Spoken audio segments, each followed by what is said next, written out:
যুদ্ধবন্ধে অনেক সহায়তার পরও যুক্তরাষ্ট্রের প্রতি বিন্দুমাত্র কৃতজ্ঞতা দেখায়নি ইউক্রেন। ২৮ দফা শান্তি পরিকল্পনা নিয়ে জেনেভায় যখন আলোচনায় মার্কিন ও ইউক্রেনীয় প্রতিনিধিরা, তখনই সামাজিক মাধ্যমে কিয়েভের প্রতি এভাবে ক্ষোভ ঝাড়েন যুক্তরাষ্ট্রের প্রেসিডেন্ট ডোনাল্ড ট্রাম্প। ট্রাম্পের অভিমান ভাঙাতে কিছুক্ষণ পরই সামাজিক মাধ্যমে পোস্ট দেন ইউক্রেনের প্রেসিডেন্ট ভলোদিমির জেলেনস্কি। এতে ইউক্রেনীয়দের প্রাণ বাঁচানোর জন্য যুক্তরাষ্ট্র, প্রতিটি মার্কিনী এবং ব্যক্তিগতভাবে প্রেসিডেন্ট ট্রাম্পের প্রতি কৃতজ্ঞতা জানান তিনি। বৈঠকে যুক্তরাষ্ট্রের ইতিবাচক সাড়া পাওয়ার কথাও জানান জেলেনস্কি। আমেরিকানদের সঙ্গে কথা বলা গুরুত্বপূর্ণ এবং আমরা সংকেত পাচ্ছি যে প্রেসিডেন্ট ট্রাম্পের দল আমাদের কথা শুনছে। আলোচনা শেষে মার্কিন পরিকল্পনা নিয়ে চূড়ান্ত সিদ্ধান্ত না এলেও বৈঠক ফলপ্রসূ হয়েছে বলে জানিয়েছে ওয়াশিংটন ও কিয়েভের প্রতিনিধিরা। প্রকাশ করে একটি যৌথ বিবৃতিও।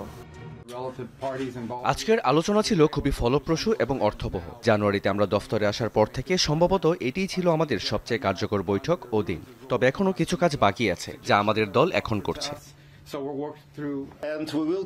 আমরা ভালো অগ্রগতি করেছি এবং স্থায়ী শান্তির দিকে এগোচ্ছি। ইউক্রেনের জনগণ শান্তি চায়, এটা তাদের প্রাপ্য। আমাদের বড় বন্ধু যুক্তরাষ্ট্র, বিশেষ করে প্রেসিডেন্ট ট্রাম্প এবং তার দলের প্রতি কৃতজ্ঞ, যারা এই শান্তির জন্য প্রতিজ্ঞাবদ্ধ। ওয়াশিংটনের আগে ইউরোপের বিভিন্ন দেশের প্রতিনিধিদের সাথেও বৈঠকে বসে কিয়েভ, যাতে অংশ নেন ফ্রান্স, ব্রিটেন ও জার্মানির কূটনীতিকরা। রেজওয়ানা সায়মা, যমুনা নিউজ।